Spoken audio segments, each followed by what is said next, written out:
All right, so I will do the official starting of the show. Ready? Here goes. Hi, everybody. Welcome to the Dire Solutions League, episode 3-4, probably. I think. I think we ended up with 3-3, but I don't know if I'm going to chop that last one up into two separate episodes. I don't think I will. I think the episodes are just going to get longer now that we actually are officially out as a podcast, which is super cool. Woohoo! Woo! So if if you you're haven't, listening on the podcast, this is old news to you. yeah. So yeah, if you've been listening to like I don't know what a dozen hours of our content, like 24 hours of the content at this point, and all of a sudden you get to this episode, you're like, wait, what? They're just now a podcast? How does that make any sense? So yeah, so we were excited. So we rolled a bunch of episodes out. We kind of stored them all up. We rolled them all out, and we are now going to conclude, hopefully, on this episode, the end of our third arc, our episode 3 arc. Just to clear things up, we actually took 2 weeks off due to holiday stuff and weddings and all sorts of. None of us got married, but we're all married. But none of us just went through. My mom got married. A marriage wedding. That's a much quicker way to say it. Thank you, Kelly. Yeah. So that and so we took a few weeks off to do some other stuff, but now we're back. And to just kind of quickly recap, you guys just fought off this weird demon thing that warped your brains and made you relive or foresee terrible or wonderful instances to try to trap you into an alternate world. Eventually, you figured out that was a trick. You killed him. And the last episode ended with Bobbert, the blue wizard, on the ground going, I've done everything I can. Fine, take me away. And then you guys are like, we never claimed to be the pirates who were after you. And that's where things ended. So that's the scene. You're still in the cave on the pirate island. End scene. And begin. So he looks up at you and is like, well, you're not here to take me away or kill me. Well, we're not sure about that yet, but I don't think so. No decisions have been made. Well, why are you here? Who are you? Listen, I'm going to explain all of that about why we are here, but when I speak, it will sound a lot like the DM. We are here because... Dramatic pause and go. Well, I think the official reason you're here is because you're stuck on this island. And remember, okay, so we're trying to help further, you were trying to find the book, the magical tome thing. And it took you to the tower, yes. And it created all the zombies, and then you tried to rescue the little girl, and then you got warped out of the tower, and the little girl disappeared, and you guys ended up on this island instead. And then you come to find out that Bobbert, the wizard that worked in the tower that the little girl really likes, was holed up in the cave. So you guys are like, well, maybe we should go to Bobbert. Maybe he could help us out, or maybe whatever. What is going on with the book and the little girl, and why are we here? And he looks at you like really confused, and he's like, I don't understand. What do you mean? A book? Are you talking about Ethel? There are zombies. Yes. Yes. Ethel. So, is she all right? What's going on? I don't know. As far as we know, yes. When we left her, yes, totally fine. You were at the tower then? What's left of it? Yes. Yes. Yes. What do you mean? What? Hold on. What's left of it? Is it under siege? Is it? Someone might have blown it up. Not us. Not us. But it is probably blown Maybe. up, destroyed.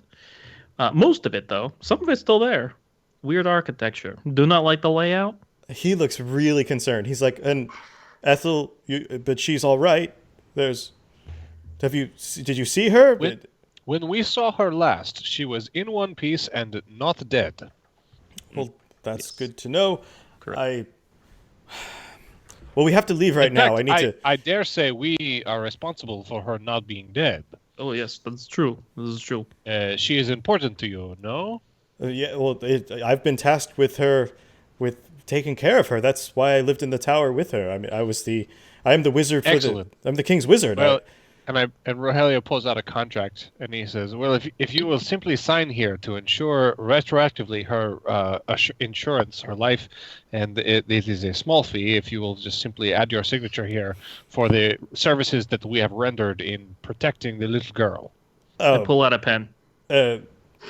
He's like really confused. Okay, do a persuasion check. See if you can actually convince him that this is somehow necessary in this moment that he signs a contract. I'm good at persuasion. 16. 16, and he kind of takes it and looks at it. And how did you already have this written up? That's the other question. I didn't want to ask that, but I'm glad you did. Rogelio always has a standard protection policy handy. Always. Wait, There's doesn't it There's have half a also? dozen more. It has the whole payment plan in there too, right? Yes, Couple fill in it the is a blanks standard that's already fee. filled in. So so I think explain. you'll find our fees very fair, very competitive. So I'm signing this so I'm agreeing that you can protect the You're girl? agreeing that we indeed provided services of protection. It is very simple. Without these services, Ethel would have died. That is all you need to know. Oh, How much right. is the little girl's life worth to you? fine. Well, listen. And he just kind of scribbles his name on the bottom, shoves it back in your hands, and goes, "Listen, if the tower is under siege, if there's something going on there, I need to get back. I need to find out what's going on. So we need to leave the cave immediately. But I just have to ask you, what happened with the pirates? Are they still waiting outside? I don't know that I can contest with them pissed, I think. in my current state." They're upset about everything, not the least of which is us, I am sure. But we yeah, did convince the pirate guards to go away, which will be part of the billable hours that is now covered under the service that you have signed Right. up. Fine, Yes. whatever. I'll do whatever I need to do. course. I need to find out what's going on. And he goes and he says one last thing. You mentioned some sort of book, a magic, Yes, the something. tome, magic tome, we think Do may I have have been that? causing. Yeah, You have that I think on you you, have it. yeah. Yes, I wouldn't bring it up. Well, out of character. Yes, Yes, not in character voice. Do I have that? What book? Oh, yeah. Yes, this book we think may be causing lots of problems at castle. The dead rise, the castle blow up. It's probably all from this book. But we have it now in his pants. Oh, well, okay. It's safe. Let's. So the guards are. Spoiler alert. No, Oh. they're in your pants. So that's a spoiler. So the You guards don't are no wanna longer go at in there, man. at the front of the. Are you sure the guards aren't waiting for us at the front of the cave? Well, no, not at How all. long have we been in here? 3 minutes. Well, Yeah, they're eating, right? They're fine. well, They're gone. It depends on the nature of the magic that was used to entrap our minds. yes. To you, it seems like you've only been in here for, I don't know, an hour or so, but in actuality, it's been a few days. Oh, then they're probably back. There are most certainly No pirate way. guards outside of the cave. Wonderful. We're not dead right now.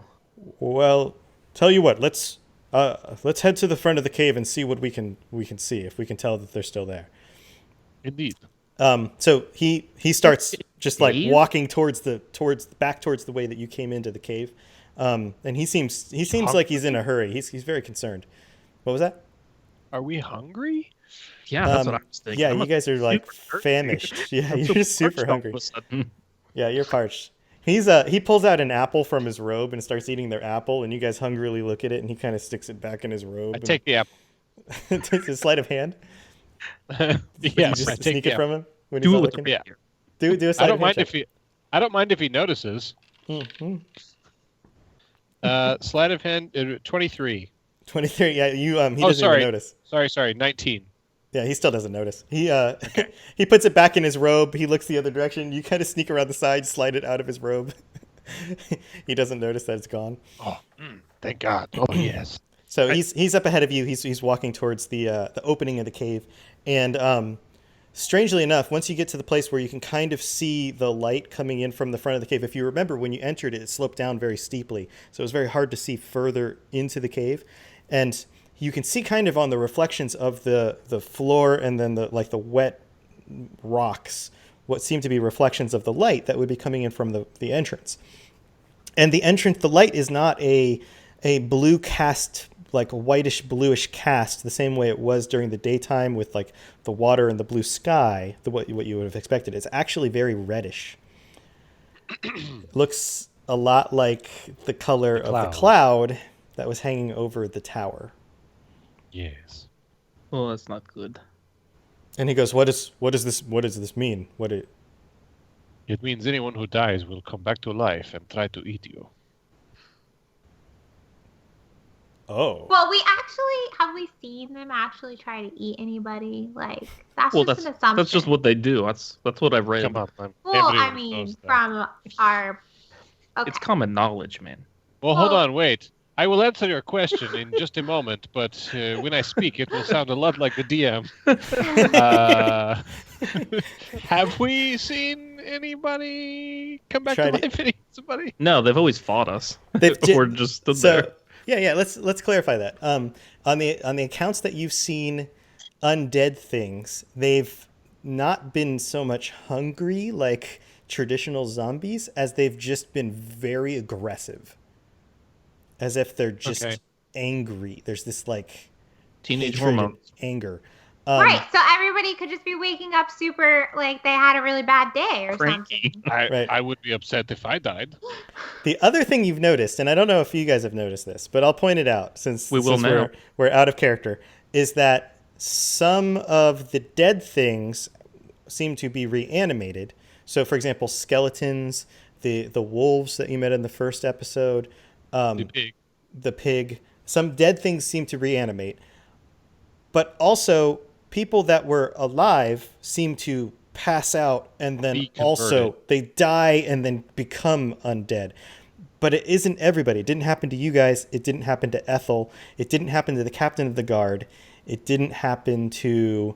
anyone who is important to the story seems to survive. Well, no, here's the other thing. It didn't happen to what was the jailer? Benson? The one that you tried to poop in his mouth?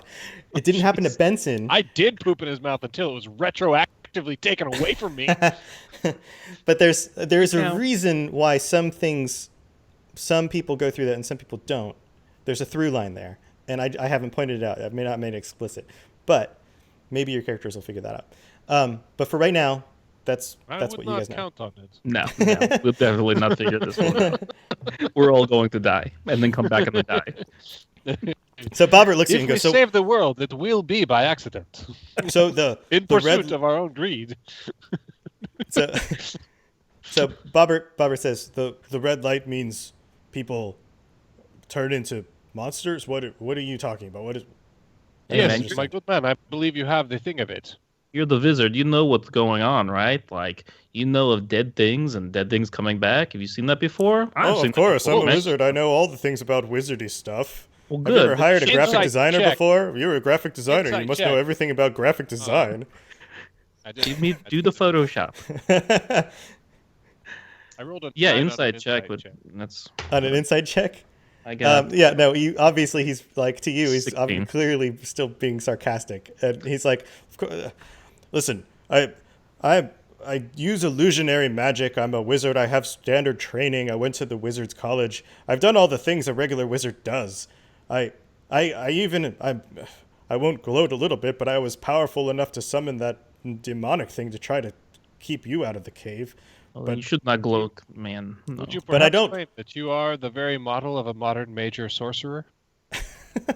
Yes, but I don't dabble in necromancy. That's not. Well, yeah, me neither. That's not me cool. Neither. That's not cool, man. That's not cool. We need to get out of the cave somehow, so I'm gonna keep moving forward. Okay. Are you coming with me? We slowly walk. I pull aside my comrades here. What exactly we have him again for? Why is he important? We have Tome. We know Girl is safe. He is not one paying us. Perhaps he can transport us off the island. My good man, And I call out to the blue wizard. What? He turns back around. What do you want? Do you by any chance have knowledge of the transport magic that brought us to this island?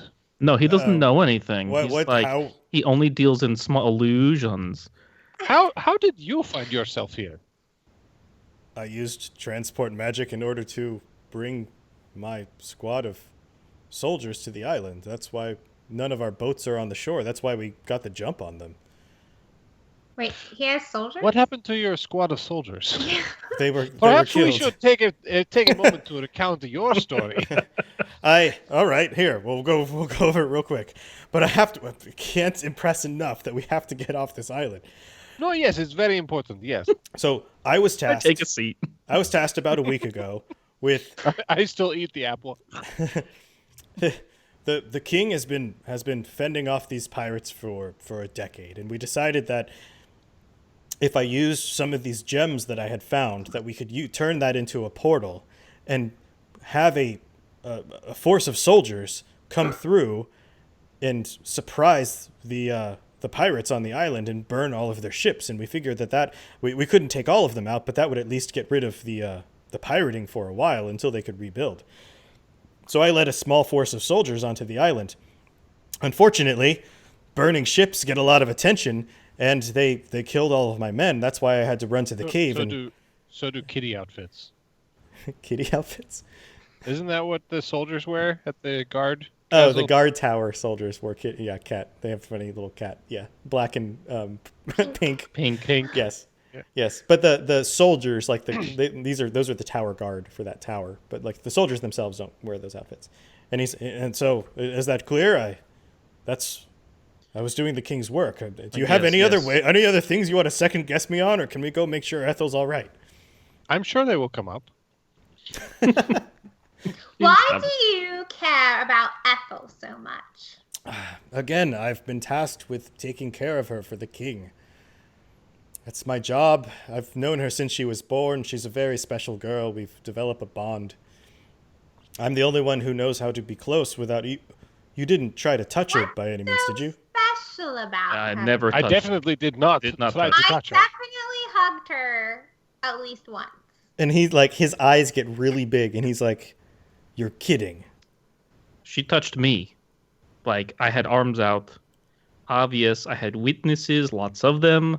So she touched me. He's shaking his head, and he goes, every time anybody comes in contact with her, there's something special about her. She has so much latent energy that she can't come in contact with other people.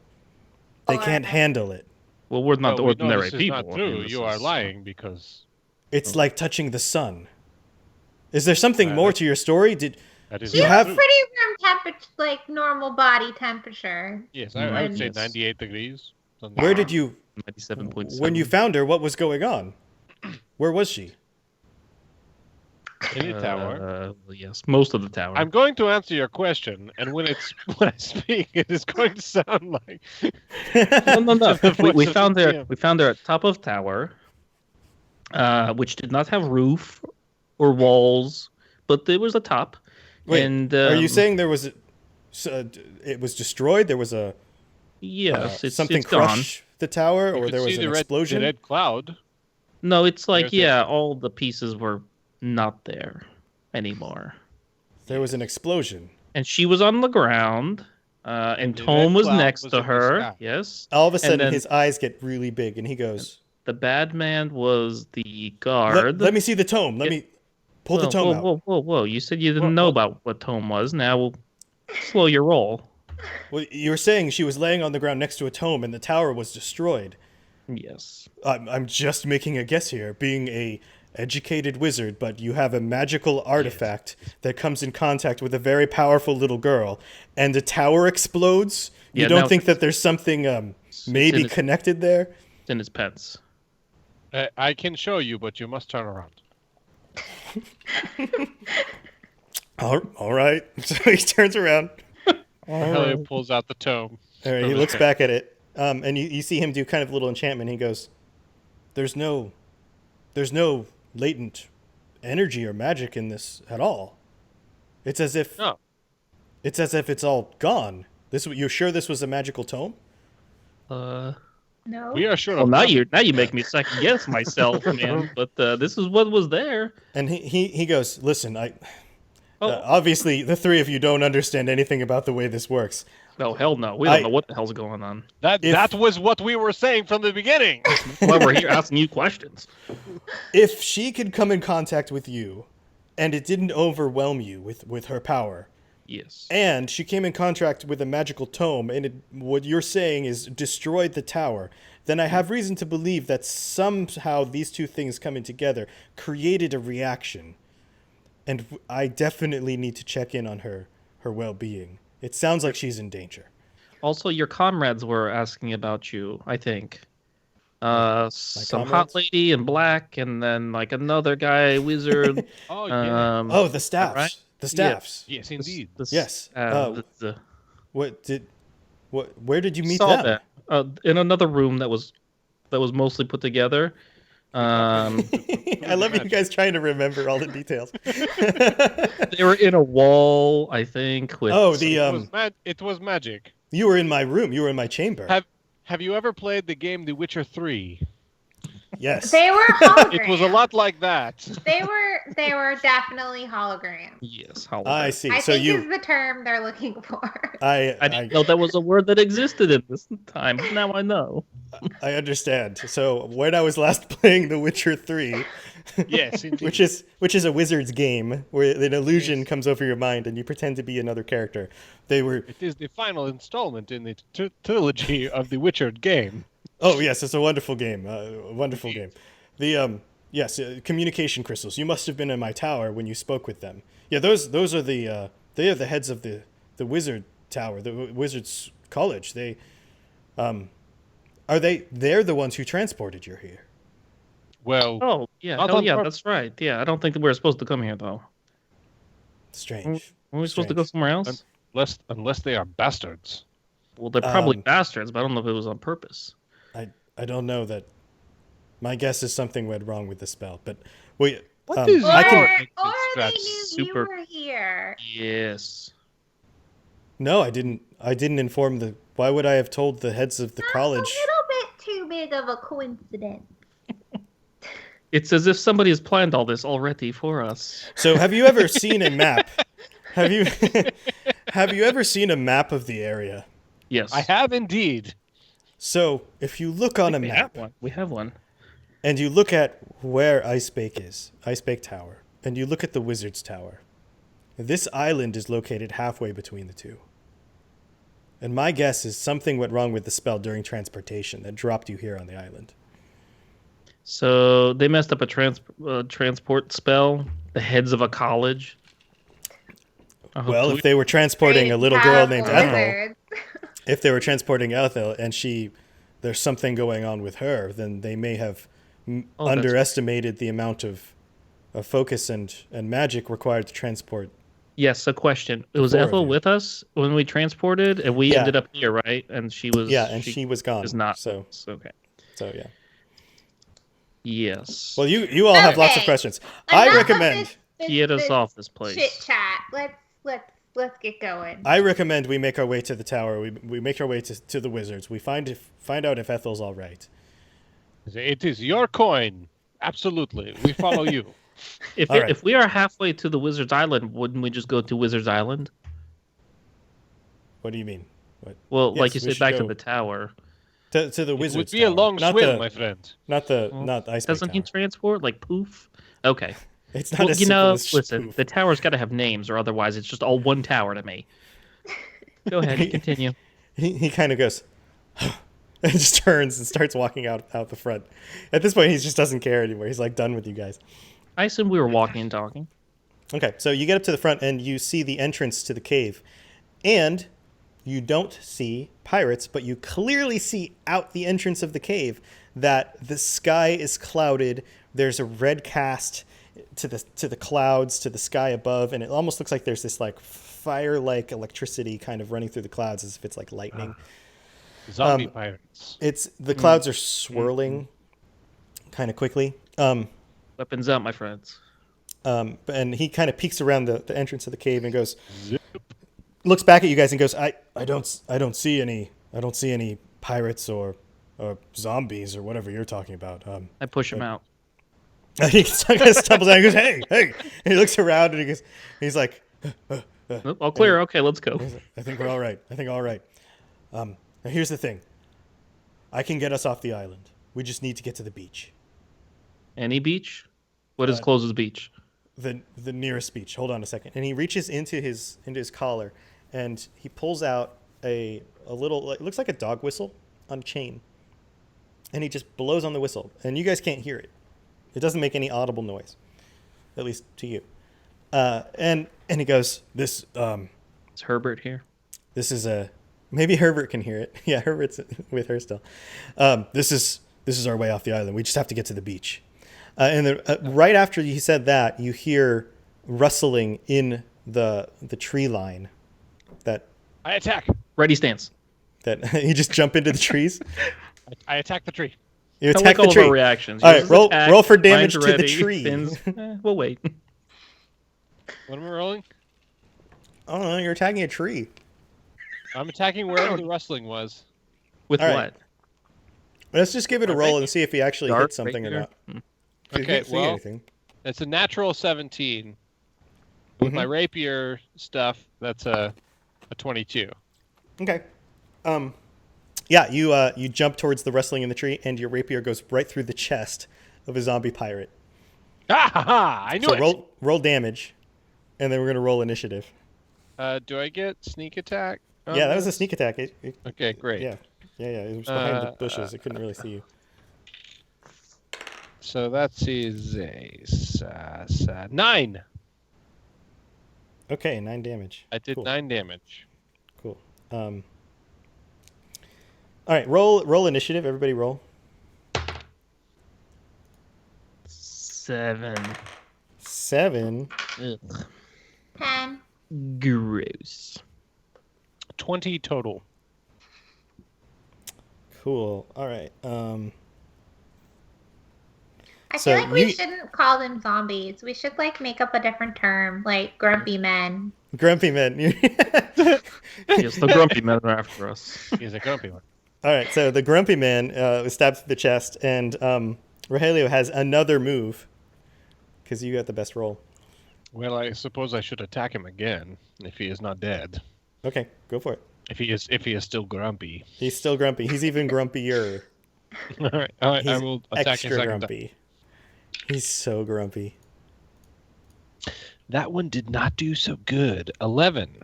11. Nope. Ah.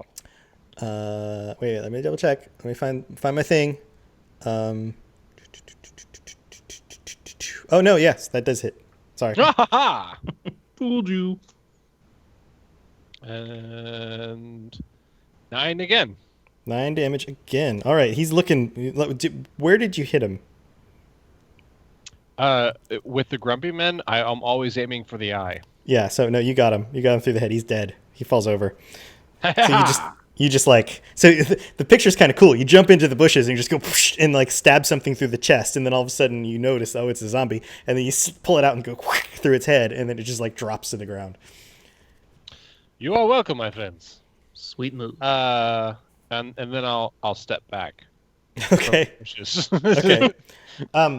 You guys Rogelio, roll a perception check.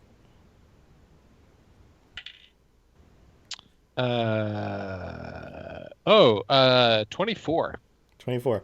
Okay, so you can tell that behind him in the bushes, further back, I'm on fire tonight. are two. You're like, I'm making up all my rolls. I know. You can tell there's two other pirate zombies that were with him. They're just further behind him in the bushes. So I pull back and I stand behind Valenko, and I say, "There are 2 more, my friend. Go get them." I will do that as soon as it's my turn. I left them for you. Okay, these you're no longer in turns. They haven't noticed that you're there. They're still just kind of wandering through the bushes. That front one was up ahead of them enough that they haven't noticed you. They're not the most intelligent of things. Which way are we supposed to go? So you have to head towards the beach, which is, if you're looking at the tree line, is through the tree line, and then it's basically so you're facing the beach from your position is east, and you're facing northeast right now as you came out of the cave. Let's face east. So you can try I turn my body east. You can try to run past the zombies things, the grumpy men. You can try to run past the grumpy men and get to the beach. The beach is a good ways down from you. From our experience, do the grumpy men run at the same speed we do? Yeah, I don't think you've seen one run yet. Okay, let's just real go quick, then. I want to loot the body. Is there anything noteworthy? Yeah, he's got piratey stuff. He's got a feather in his hat actually. He's got really. It's a little bit bigger than yours. What? Yep. I take that feather. Yeah, it's blue. It's a blue feather. But it's a little bit bigger. Yeah, it's a little bigger. I replaced the feather in my hat. Okay. All right. Yeah, he had a sword on him. He had like 3 silver pieces in his pocket, and he looked like a pirate. He had like the dyed blue hair and the face paint and the stuff, very very piratey. He had some seashells in like a necklace around his neck. I don't care about that. Well, let us just go and not even mess with these past the beaches. zombies or the grumpy men and get to the beach as quickly as possible. Bobber goes, yes, I agree. Let's follow me. I think it's this way. And he heads like to the right of where the zombies would have been coming, like through the trees. Okay. Bobber, is there any type of hidey type magic that you could use for us to sneak past? And he says, honestly, I'm spent. Until I can rest, I don't know that I can cast another spell. But I have this. Been and days, man. And he was summoning that monster, and he pulls out this like really dumb looking knife, and he goes, "But I have this." What the hell is that? We all laugh. You hold that tight. Yeah, that'll get him. If anything gets too terrible, you can use that to kill yourself. If there is any torturous death that awaits us. Okay, yeah, I follow him. I'll just go weapons out and all that. Okay, and so he starts starts to make our way past the grumpy men. He starts running. Let us move cautiously. Why don't I go out in front and be kind of a spotter, a scout? There's 2 over there. Yes. Thank you, Vinlenko. We'll just help I pat him on the head. How long does it take us to get to the beach? Like how many minutes? It depends on how fast you move. Cautiously. You're close. I think we should move about 25 feet every 6 seconds. I think that'll be a good pace for everybody. I have pass without a trace magic that I could detect, like cast on us, so we could just get through the forest without having to encounter any grumpy people. Mm-hmm. Yeah, you How can long do that. does that last? 10 minutes, I think. That's fair. You can do that. Okay. Good enough. Yeah. Let's do it. Casted. All right, let's run. Go past. All right, All so right, move as fast as we can to the beach. you guys are moving. 25 We have feet. to We make have the 10 most minutes of to 10 get to the minutes. beach. Let's go. Yes. I run Okay, cool. super slow, but I don't get tired. So you guys are running. You run through the things like the other zombies in the trees don't notice you. Grumpy men. I'm sorry, grumpy men. The other grumpy men in the trees. You're getting closer and closer to the beach. You can kind of hear the water lapping up, and Bobbert says, "We're getting close. I know it's up here. It's up here." And then you bust through the tree line, and you see on the beach a dozen zombies just milling about. And it looks like they're hungry. They're kind of, some of them seem to have gotten like the carcass of a large fish or whale or something, and they seem to be chewing at the carcass aggressively, and some of the others are just kind of milling about, and they're all just kind of right there. And as you come out on the tree line, they don't notice you yet, but it's been about How much time has it been? It's been about 10 minutes. You're kind of running out of the pass without a trace. You have to be able to get to the water. You're in a situation. Bobbert the Wizard. What happens when we get to water? How much time? I don't know for sure. I've the Well, man, the is whistle. it 1 minute or 2 hours? The whistle summons a friend of mine to come rescue us, but I can't see him coming. He's not coming in a traditional water vessel. This isn't actually teleportation magic. You just have someone pick us up. I told you, Yes, what she said. This I is can't his Uber teleport whistle. us. It I is have Uber whistle. I have to use other means in order to get us off the island. I don't know what else to tell you. I don't even know where the gems went that I used in order to transport myself here and do my summoning spells. They disappeared once. What Oh, color yeah, you are arrived. man. those Weird. I don't know gems? where those are either.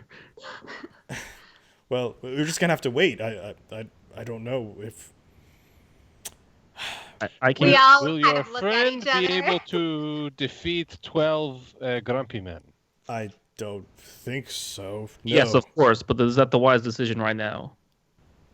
Well, We if we can- wait, then if it's a giant dragon that comes and eats the grumpy men, then problem solved. It's I'm not a saying giant dragon. It's my. We could just start attacking them while we still have magic left on us, so we'd have like an advantage because they don't see us. There's only 12. There are I think nine. probably 4. There are 9 surrounding whatever this carcass is. There are 3 others kind of milling about. None of them are paying attention to you guys yet.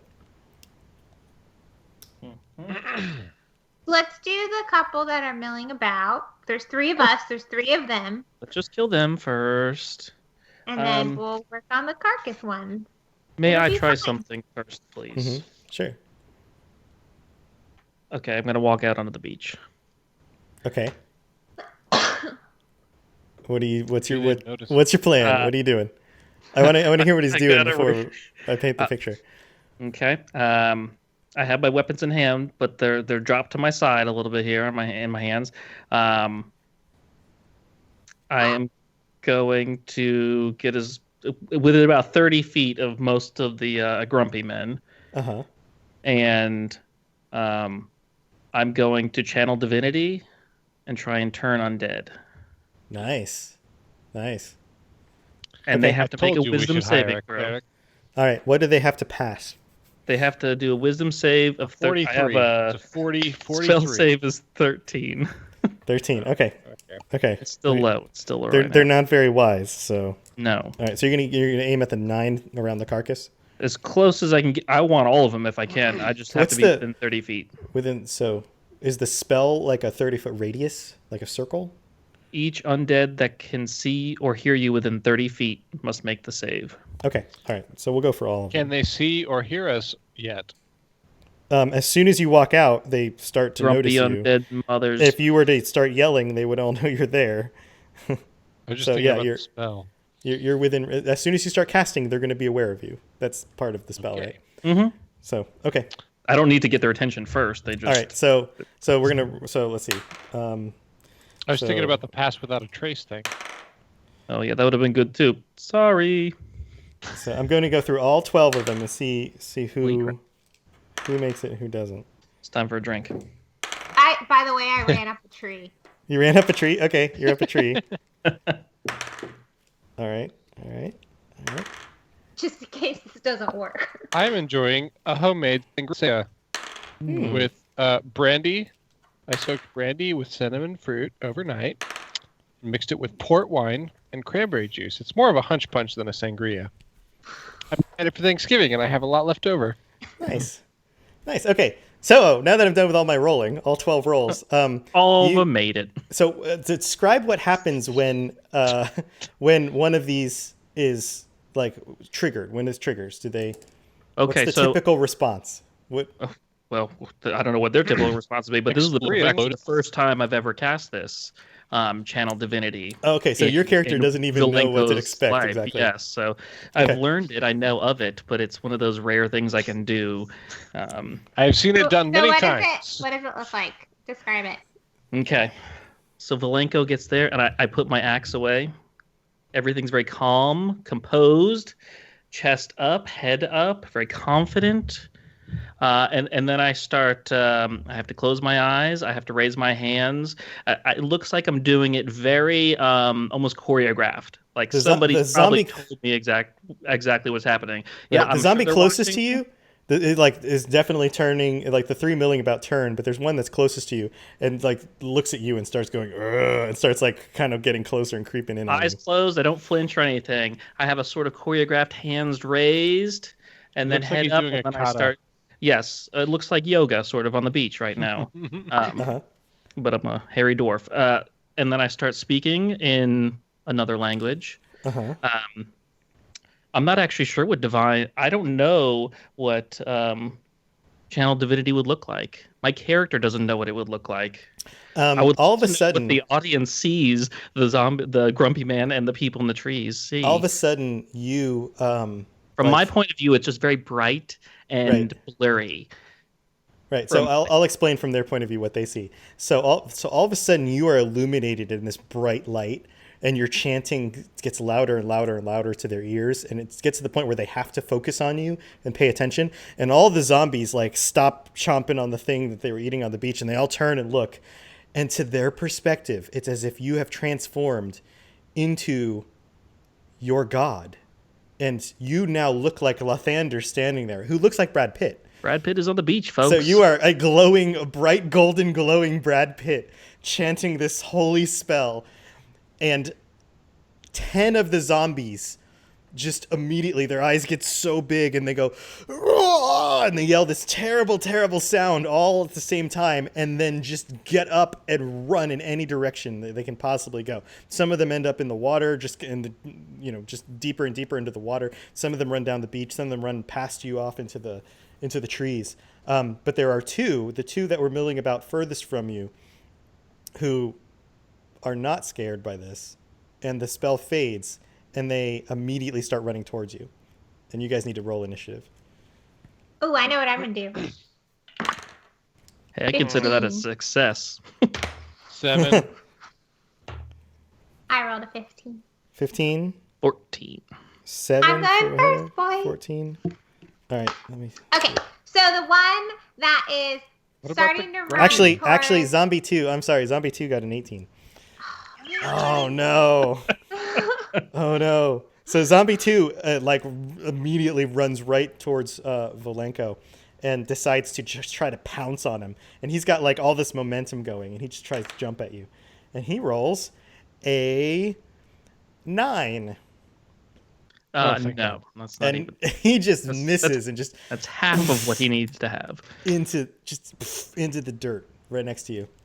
So now it's your turn. I still have a breath after mine, because this is one of those things that takes Volenko a lot of energy, and sort of first time doing it, I take a breath. I don't know how he missed me, and I'm just literally standing in the sand. But well, he's running in the sand. He probably doesn't know how to run in the sand. it's like beach volleyball. He's a grumpy man. That's very He compassionate. knows it's difficult to run in the sand. Mm-hmm. Okay. Okay. So, Finny, you're up. Go for it. Before I had to interrupt you, Okay, you had some brilliant idea. Well, it wasn't really that exciting. It was just convenient. So I'm in the trees. So the zombie that's face planted in the sand that's closest to Volenko, I am going to just throw my darts at its head. Okay. Okay, and you have advantage because he's face planted down on the ground. Yeah. So go ahead and do an attack roll.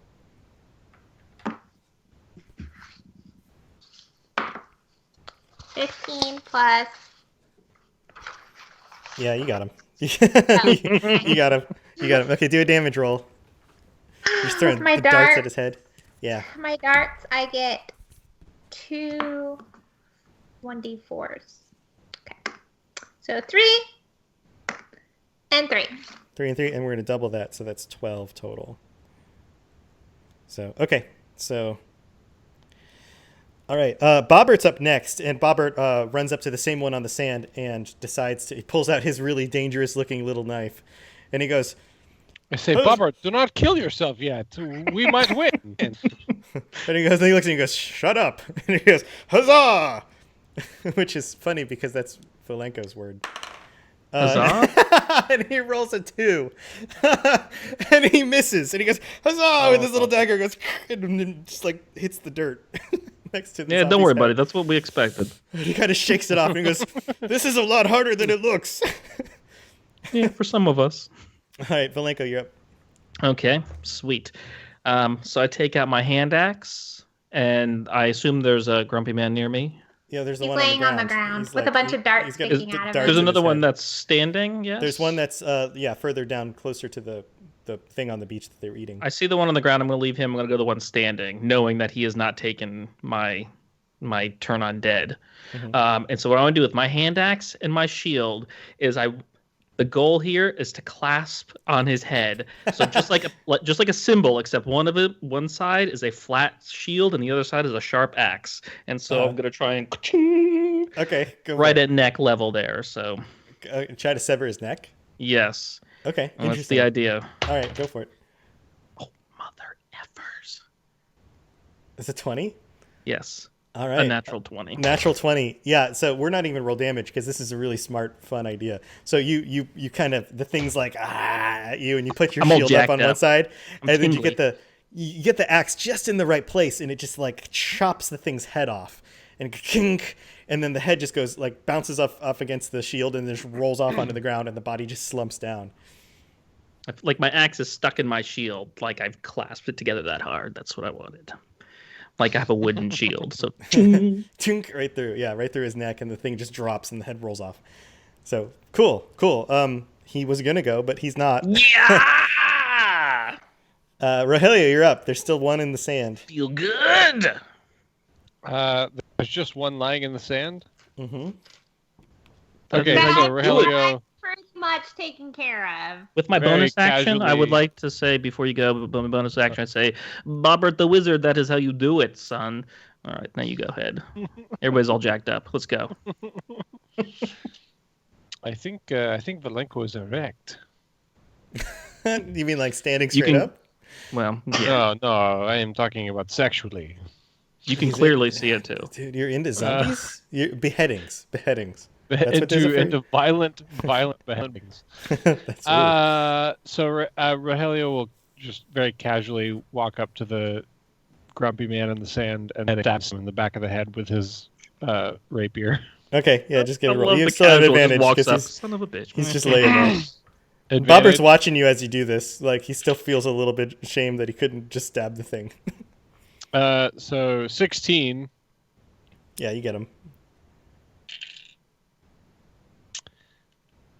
And 11 damage. Yep, that does it. You just kind of whoosh, right through his head, and you pull it out, and he stops moving. And Bobbert goes, well, good work, I suppose. It is indeed, yes. Nothing but the best. Where did you get that thing? Can I... How long does it take you to learn how to use that? My rapier?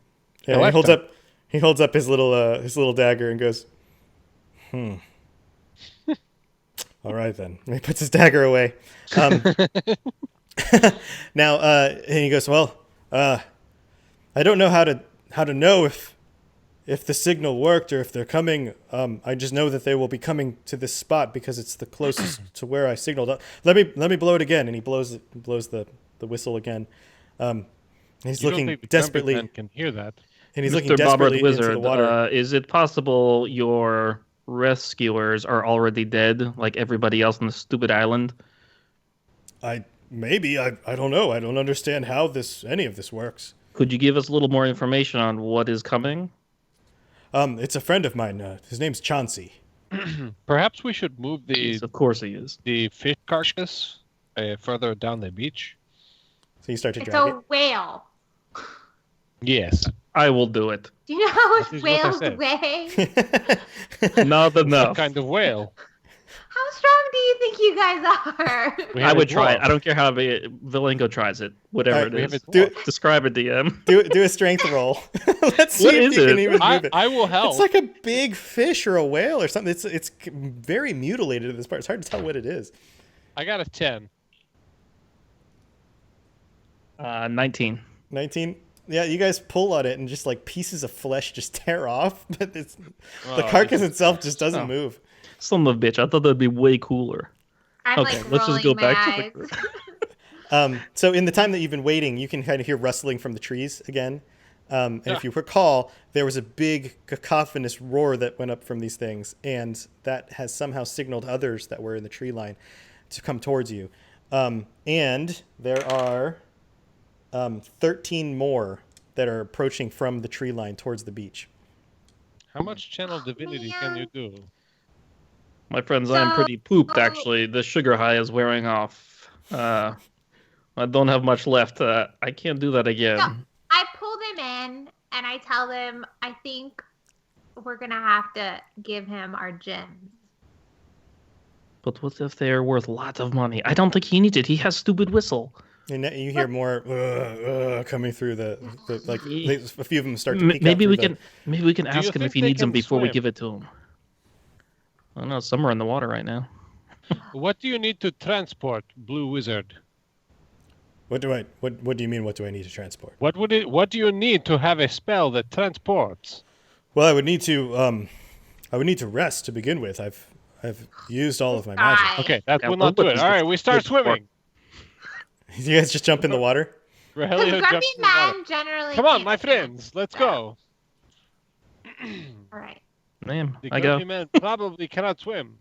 So a few of them that have now come out of the tree line just like start running towards you guys. So I about mean, six I'm of still them. up in a tree. I haven't come down yet. 6 of them come. But you just start, pulled us over. yeah. Oh, that's right, I did. Damn it. He's trying to get out of swimming. I can't So swim. are you guys all going in the water? What are you doing? They're all starting to run down the beach. I am swimming as far Robert away Wizard from the told you island as that's another possible. solution. Bobbert's like freaking out. He's like he's looking at his little dagger and he's like, I just grab by the scruff and yank pull him him into with the you. water. So you guys all Swimming. jump in the water. Now, let me paint the picture. All of the zombies are now running down the beach. So they've got like the first 6 of them and then the 7 behind them all kind of just running down the beach. And the first group gets into the water and they start kind of staggering through the waves. And the waves are fairly choppy, so it's kind of hard for them to walk forward. But they look just very intent on just moving forward. And you don't know if they're able to swim or if they're just going to walk somehow underneath the water towards you or what. And then all of a sudden, there's a sound that comes from the water, not from the beach, but from the water. And you hear almost like this bubbling, gurgling sound. And it's as if the water erupts up and then back down. And then this large wave comes up and like lifts you with it. And then it comes towards the beachhead and breaks into these little tendrils that just lash down. And it looks as if you weren't sure, this doesn't seem much like nature happening on its own. It's as if the water is acting out and attacking the undead things. And you've seen something like this before. And the waves come crashing down on the undead things and just kind of pummel them. And at the same time, it pushes the 4 of you guys back up onto the beach, and you kind of land on the beach, and the waves calm down and then recede. And the undead creatures are no longer moving. And then out from the water, after a moment, shoots a giant turtle. It looks like a giant turtle, and it lands on the beach and kind of slides up next to you guys. And it's the size of like a house. It's like a big giant turtle. And then Hello. you guys, Bobbert Oh, sits my up and looks crazy. It like looks around like, what? And then he sees the turtle and you see recognition in his eyes. And then Chauncey. one of the like one of the little shells, you know how turtle shells have those like scale shaped pieces around them? One of those kind of hinges open, boonk, and a little goblin guy with little glasses on his head. He looks kind of like this little steampunk goblin guy, like with a little screw, like wrench in his hand, kind of jumps out and goes, "Ha ha! Oh, well, that was exciting. I've never seen the ocean do that before. That wasn't me, guys. I don't know what that was. Bobbert, I'm here. I made it. You doing all right?" It better be Chauncey or this little guy's getting it. Ah, and he heard you saying. He heard you talking. He goes, I'm Chauncey. Get in. I'll get you out of this place. What's going on here? This is crazy." Rogelio gets in the shell.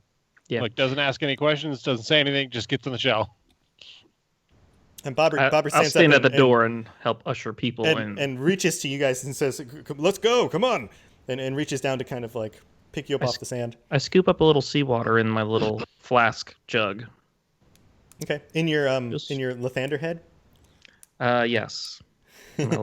My Brad Pitt head. You Brad Pitt head.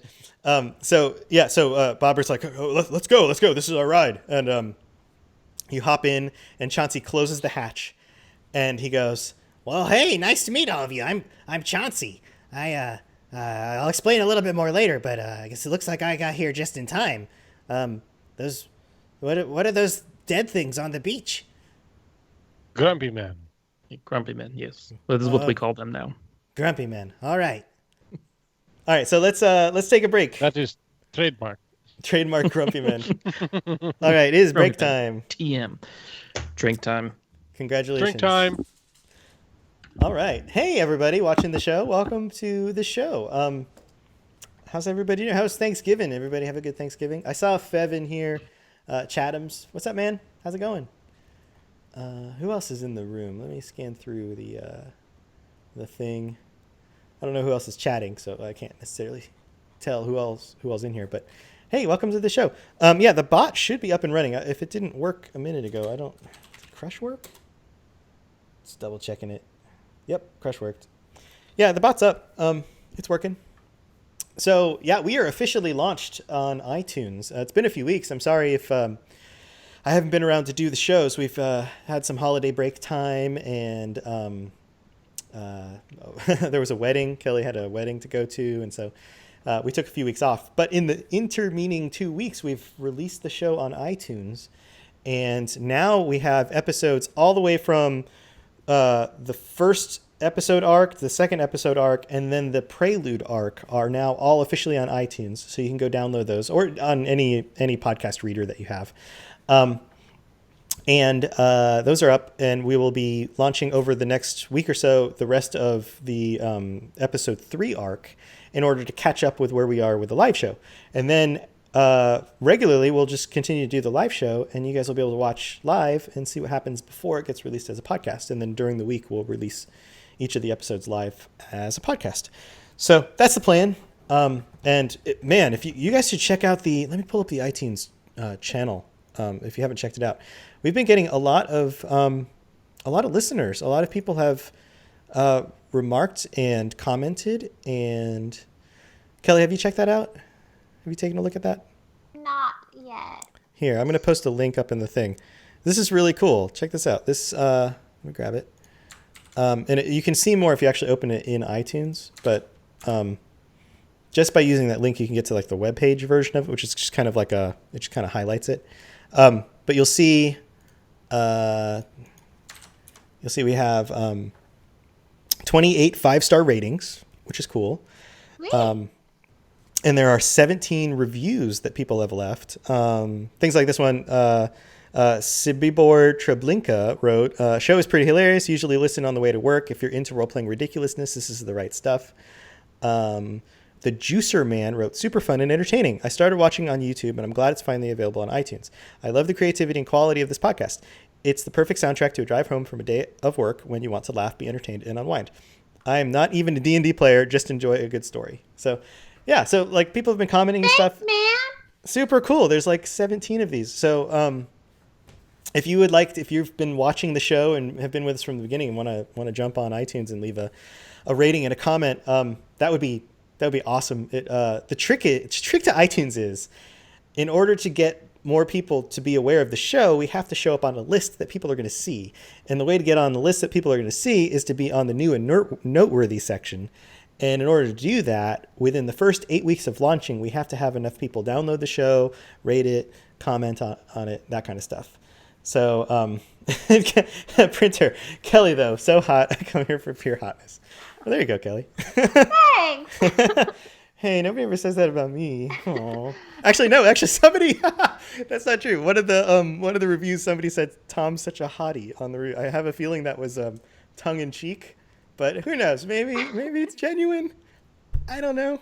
I'm married, but hey, it's still nice. So that's super cool. But yeah, so we're super excited about all that stuff. Not gay, saw we. Me either. Oh well. But that's awesome. Prinler. I always want to say T because my font size is so small in the little window. Welcome back, man. How's it going? So yeah, that's all the hullabaloo. We hope to keep this going as best we can through the holidays. Although if we need to take a night off here and there, then it may have to be that. But man, I've got a bunch of stuff coming up. Ideas for where this can go, but of course it all depends on what these guys decide also. But I've continued to build out the world. So yeah. No problem, Prindler. All right. So you guys ready? You guys you back? Did you get your drinks? Yeah, I did.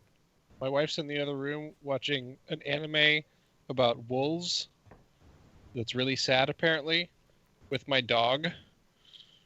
That's not a good combination. Black Lab German Shepherd. She's literally crying in the other room watching this anime. I walked in to get a drink, and she just looked at me and said, "Shut up!" That sounds so much like her. That sounds exactly like her. That's awesome. Becky's watching Naruto right now. So we both curled up, and the dog's getting a lot of confusing attention right now. Yeah. Prindler asked, one of these days are you gonna have guest players? One of these days. I've actually tried to set up on multiple occasions. I think I've had 6 times have had people fall through for the guest slot. But I'm hoping to get some guests on here. What I'd really like to do is get people who are on other podcasts to come over and guest, and then try to guest on their shows and do a little bit of crossover stuff. So yeah, I've got a fun idea for how that's going to work. We just haven't had a chance to do it yet. So I need to get on that a little bit more and we really need to get find those people. Irish guys from that podcast. Yeah. What was that show? That was good. I forget the Irish guy show.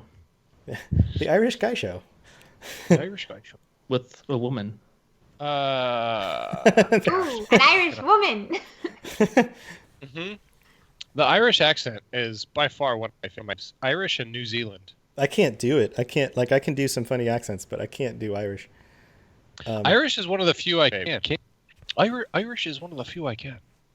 No, that didn't go well. I take it back. That didn't go well. I just proved myself wrong. Forget everything I just said. Wrong. All right, cool. So let's get back to this show.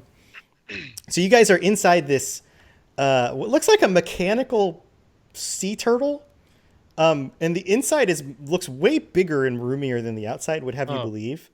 Thank God! I thought it was going to be all like blood and guts and stink. And Chauncey explains to you guys, well, let me introduce myself. I'm Chauncey, and he sticks out his little goblin hand. And something that you would note is very strange is that in this world, goblins are evil creatures. Goblins are of the devil. They are diabolical. They are evil. They are not civilized. They barely have language skills. And this guy seems to be like super cool, completely with it. And he goes, you might be wondering why I'm a goblin. I have to deal with this all the time. Freak of nature. Absolutely not. No, there's no explanation needed. I'm not. I accept you exactly for who you are. Thank you. It's so nice to meet people who are so accepting.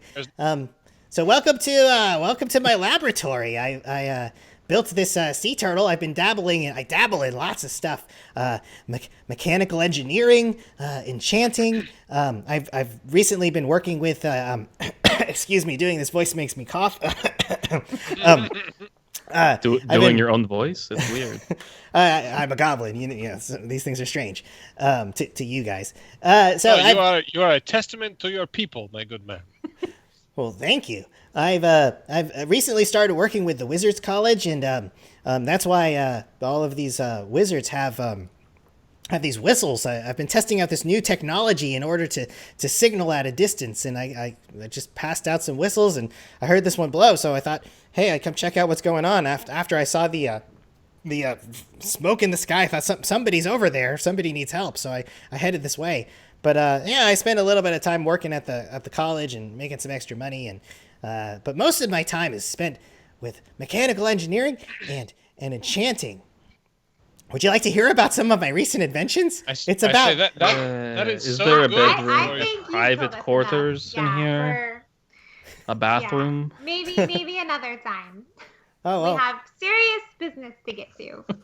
This is all very interesting, though. We do want to hear it at some point, but Well, there's one thing. We've got a few hours on the trip back to the other island with the wizards. Few hours, huh? There's- Doesn't go any faster, no?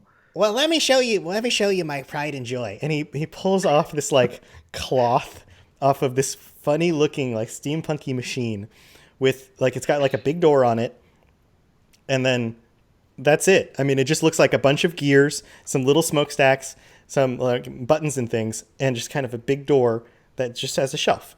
And he goes, it takes a lot for wizards to enchant items, and it takes a lot of concentration and expertise. So I figured, what if we had a device that could do the work for them? What if we automated the process? I know it's crazy, but I've been building something that can create enchantments. And right now I can't zero in on anything. It does things randomly, but I've been able to create some really cool items, and I wanted to offer you guys the opportunity to test it out with me. So if you have something, you could put it doesn't matter what you put in it. It could be a necklace, it could be a weapon, a piece of armor, whatever you put in there. Could it be a zombie pig?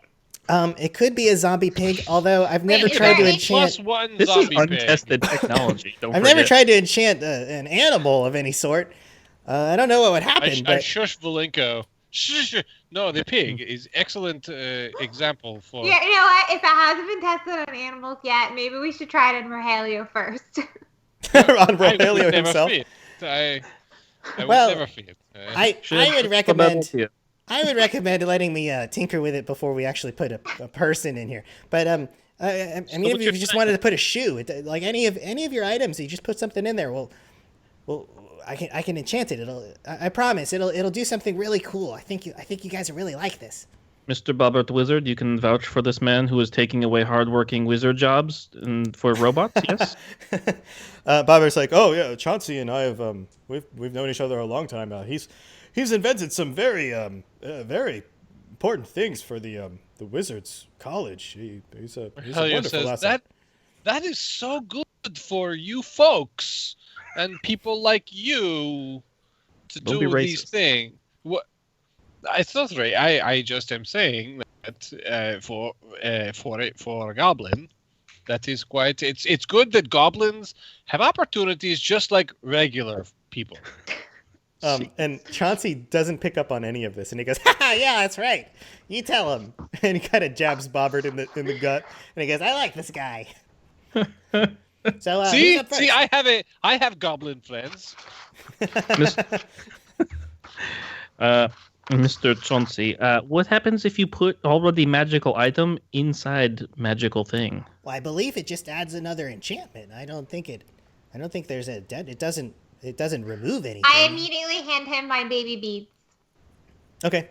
And he goes, well, here. And he I opens know up. what they do right now. So. Yeah, they give you an extra spell slot. They give you an extra. They give you an extra. Oh, that's right. They give me an extra spell. No. Maybe they'll give Now you have me -1 spell slots. they give you an extra spell slot. Okay. So you open up the thing, and he goes, oh, here. And he opens up the door and says, you place it in. I'll set up the mechanisms, and we just sit back and see what happens.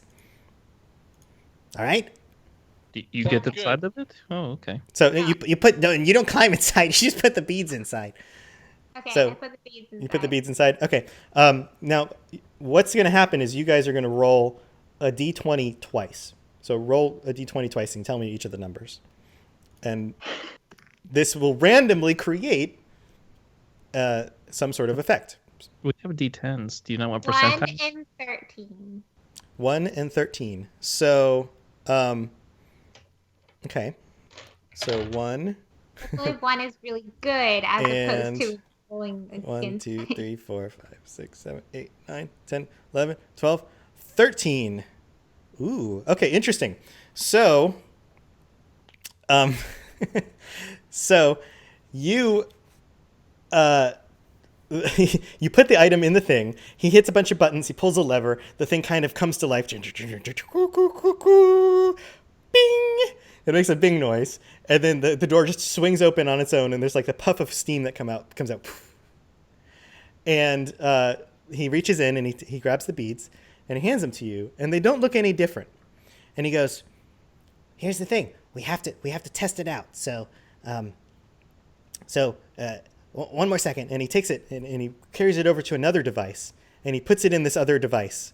And he like turns some dials and this like numbers switch and move and some letters and things move.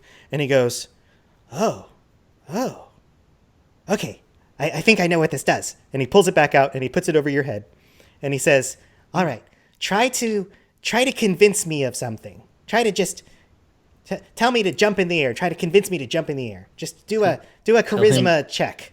And you're like, what's that? Get inside the cabinet. Okay, now do a charisma roll. Okay. You're doing like anything that uses a charisma roll is what this is going to affect. So 10. So 10. So that would have actually rolled like an 11. And you feel slightly more charismatic than you normally do when you say to do something, when you try to convince somebody of something. Anything that uses charisma, you now have a +1 advantage. Persuasion, intimidation, Performance. Considering it was a 0 before. Performance. So you've got a +1 to charisma. But at the same time, as soon as you do this, you pee your pants. Oh, that's not embarrassing. That is terrible. So he goes, and the goblin goes, oh, okay. So this is I see what this is. This is a dynamic beads of tinkling, I think is maybe what you can call it. So what you're saying, before I use this, I just need to make sure my bladder's empty. So, that's the trick. I don't know if that's going to help out. Does that work? So the trick here is that you get the benefit of the +1, and whenever you trigger the active part of this of that charisma part of the spell, like that's inherent in the beads, you'll end up peeing yourself. I don't know if this is worth it. Like +1 peeing my pants. Like, well, now that's what it does. You just need to stay close to Rogelio, and it won't be so bad. He'll do something more embarrassing. Don't worry. Can I re-enchant my item, please? I told you I can't remove enchantments. I can only add them. I mean, we could enchant it again, but okay. Well, here, let's give somebody else a turn. Perhaps you will have to sneeze next time. Valenko's looking through all his stuff, like checking everything on his belt and his hands and trying to decide what the heck to do. He's taking a minute, unsure. Very well, I see what is being laid out before me. And Rogelio pulls out his rapier. And he sets it aside, and then he hands his sheath, the rapier sheath. The rapier sheath? Yeah. Okay. All right. Let us try this first. All right. So he opens up the door again. And he goes, all right, put it inside. You place it in there. He closes it. Yes. He hits some gears and stuff. Go ahead and roll 20 twice. Which ones to use, you bastards? Which one of you guys is gonna fuck me? What if it's a 1 and a 13? I got double 17s. 2 17s. Okay. Let me count backwards from the. Is that a good Oh, this is interesting. Okay, so so he goes, oh, okay, and the thing pops open again. The steam comes out, and he grabs it and sticks it in the other machine and does his little thing. That's like the 5th 17 I've gotten. By and the he goes, all right, so quick, here, put this back on. You put it back on, right? You put it back on your waist, and he goes, all right, do a math problem. What's 6 times 7? And Rogelio has to take off his shoes.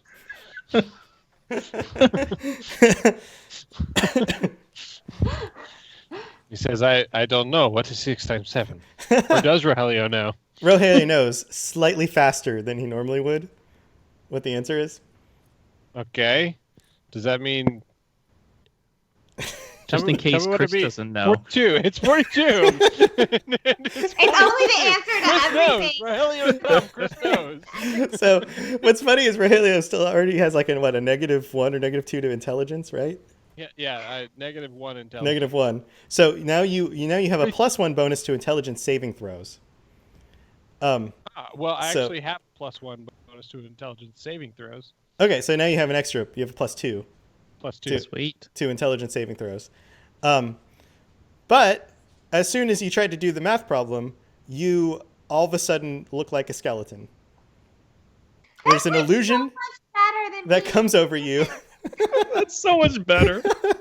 There's an illusion that comes over you, and Fantastic. you don't notice it right away, but all of a sudden they notice that it's as if your skin and flesh is just not there anymore, and you just look like a skeleton walking around.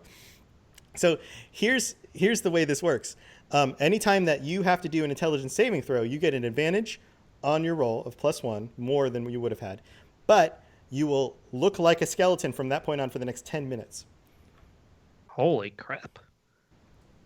I still think it's better than peeing your pants. Indeed, it is. It is a much better. Much curse. Oh, poor Kelly. Is This will be. I just won't wear my baby beads. Oh. This will be the sheath of unfleshing. The sheath of unfleshing. All right. And he looks does over the at Will and Coven. Okay. He goes, Does the machine close? Like, do you have to put something in and close it, or just stick it in? You put it in, it closes the door, it does its thing, and the door pops I open. just need to know if there was a door or not. Yeah, there's a door. Okay. Like, I couldn't stick my hand in there. No, and again, that's he's what he would warned try you to that do he hasn't after tried all it. He hasn't tried it on like animals, like living things. Okay. Valenka walks over, and I take my spell component pouch and put it in. Okay. It holds all the stuff I need to make spells and such. All right, so your spells Bones and component- ashes and all that component sort of pouch. stuff. I Okay. always have to have it on me, so... Got it. So give 2 rolls, 2 20s. He goes, all right, here goes, and he starts hitting the buttons and moving the gears and setting it all A up. 2 and a 3. A 2 and a 3. All right. I hope it doesn't go by how awesome it is by how high you roll. Huh. All right, cool. 2 and a 3. All right, so this is weird. All right, so you Yay. so he grabs the thing, the little pouch out, and he sticks it over in the other machine, and he goes, I think I understand what this does. And he goes, here, hold this, and he hands it to you, and you hold it, and then he goes, quick, dodge, and he like grabs like a wrench off the table and throws it at you. I do that? And you jump out of the way, and you move an extra 5 feet further than you expected you to go, and you're just like, phew. I take a deep breath. I said, throw something else at me, please. So not only do you Something's move, gonna happen, though. not only do you move further when you're dodging, so I guess you could use that to disengage, but you have like a +1 dexterity to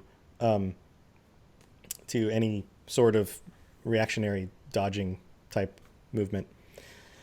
What piece of equipment did you use? Oh, It's my spell component pouch that only I use for things. It just hangs at his waist. Now, as soon as you jump out of the way, you land, and then you just bust into laughter uncontrollably for an entire minute. You just can't stop laughing. Oh, Peach. That's not so bad either. Your pants too. It makes it hard to hide. I can't tell if I'm laughing because of that or because of this thing or what. So you just laugh uncontrollably for the next minute. And yeah, it makes it a little bit hard to hide. You would be very loud. I'll take it. And Chauncey goes, well, look, that's pretty neat, huh? Yes, It is a bit random, Chauncey. Let me put more things in Chauncey. it. That is what I said, Chauncey. That's my name. Chansey? Oh, I get it. Chansey. So, the pee your pants thing, huh? I'm sorry about that one. No, this is perfect. This is perfect. I didn't expect it. No need to apologize, my good friend.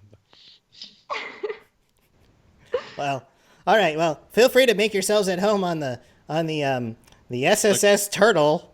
I don't know how many S's go on the front of a ship, but we'll just call it the SSS Turtle as we make our way back to the island of the wizards.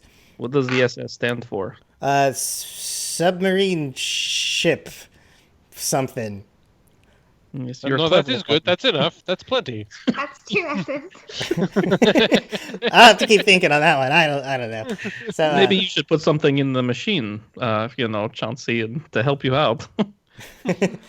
Oh, I have. Maybe you'll notice it someday when I have to use it.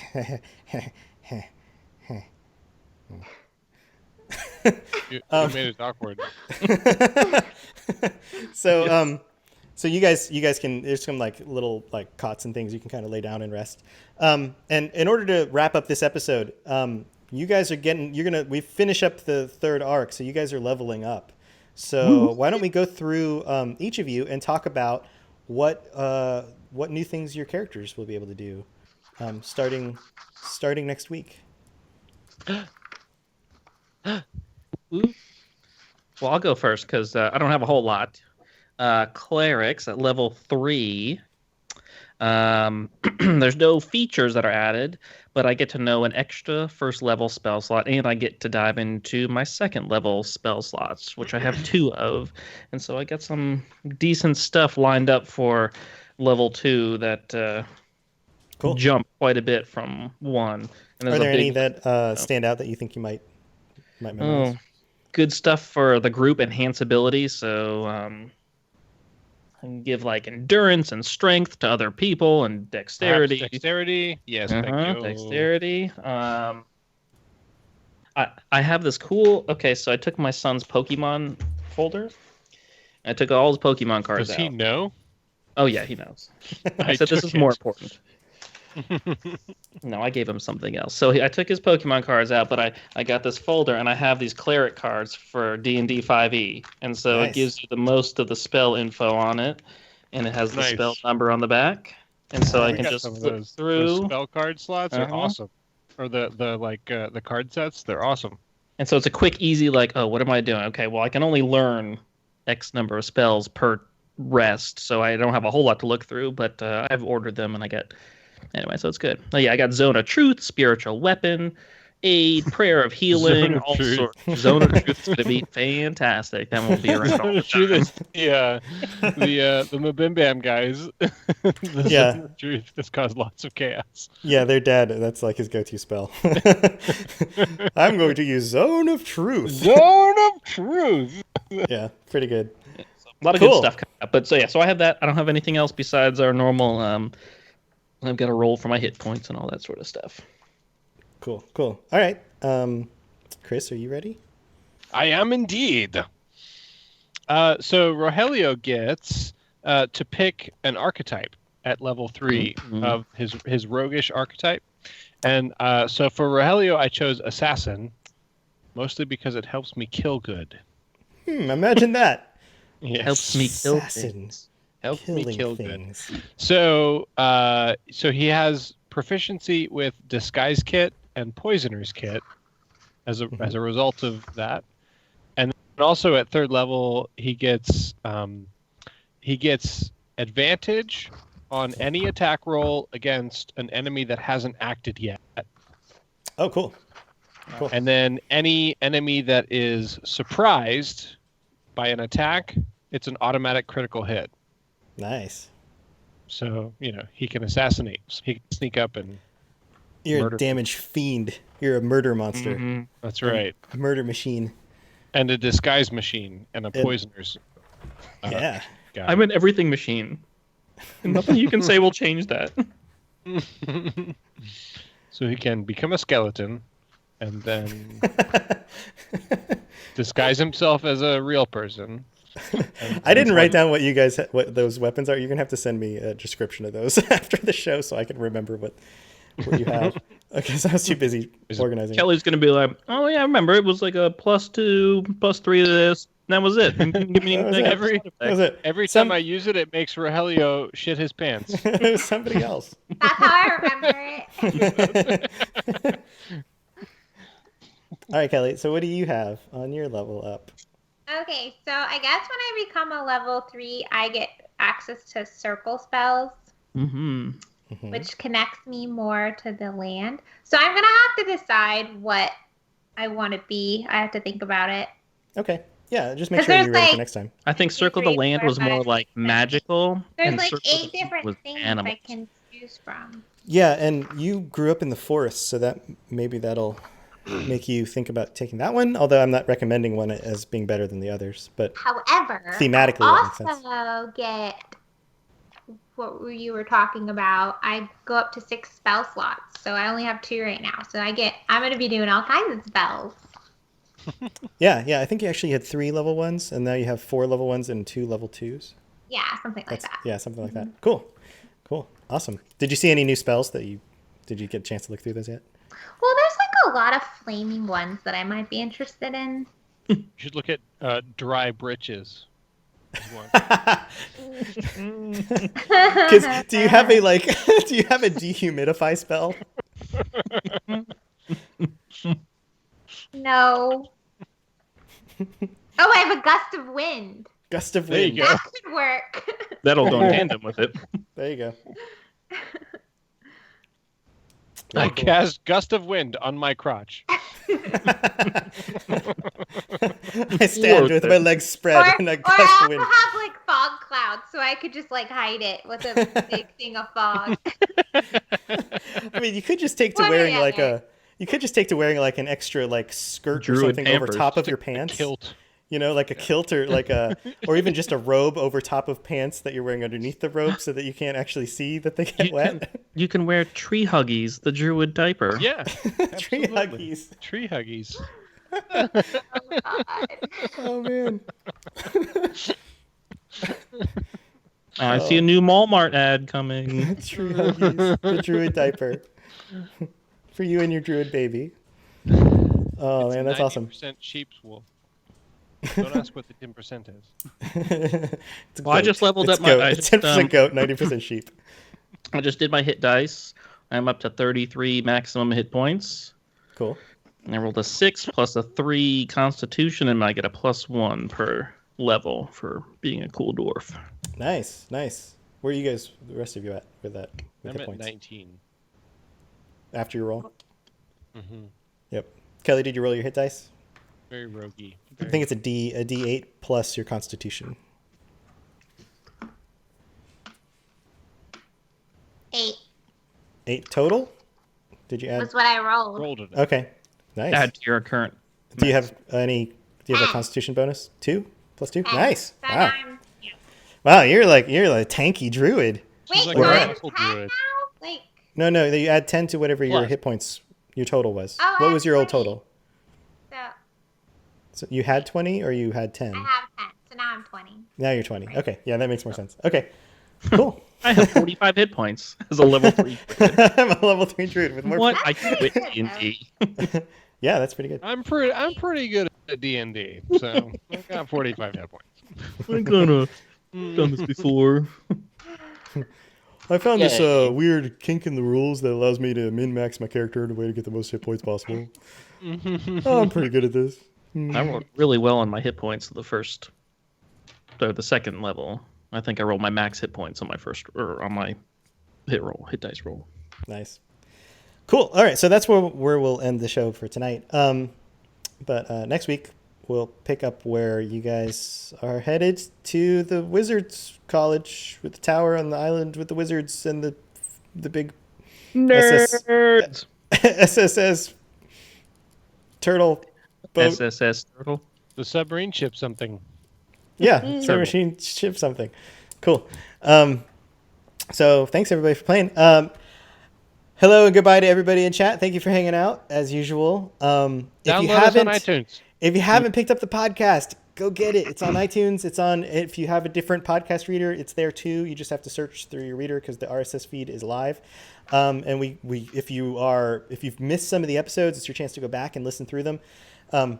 I've actually been listening through our old episodes while I've been driving just to make sure the quality's good. And it's interesting because the quality of the voices get better over time. And, as our mics got better and then we bounce things out. And it's good. I actually added in some background music and some sound effects. Remember when you guys were in the tower and you would like touch the doors and they would blow open? So now every time you touch a tower in the door in the tower, it goes, you hear this like explosion sound. So I've added in stuff in the shows. So, Some of our accents have gotten worse and melded together. oh, some of that stuff's great. Yeah. At the end of this, a year down the line, we're all going to come from the same place and have the same exact accent. It's not going to be anything we're talking about right now. Yeah. There's a very large part of me that wants to retcon Rogelio's accent, like strong. Canadian. Maybe you can find a way in game to like justify it. Like maybe he starts Not being good at accents. speaking different. So it's also funny because like you guys have to struggle with that, but then I have to remember different characters and their voices, and that's hard too. So I'm sure some of the characters, if you listen through, change over time. Like even just in the episode with Lucian, his voice started out a certain way and then got more different as I went on. I did not even notice. That was kind of cool. Notice. DM is too good, man. I didn't even notice. Yeah, he starts out almost Australian or something, and then he becomes very British. So, okay, cool. Well, thanks for hanging out, guys. It's been good. Peace. Have a good night. See you later. Peace out. Peace out.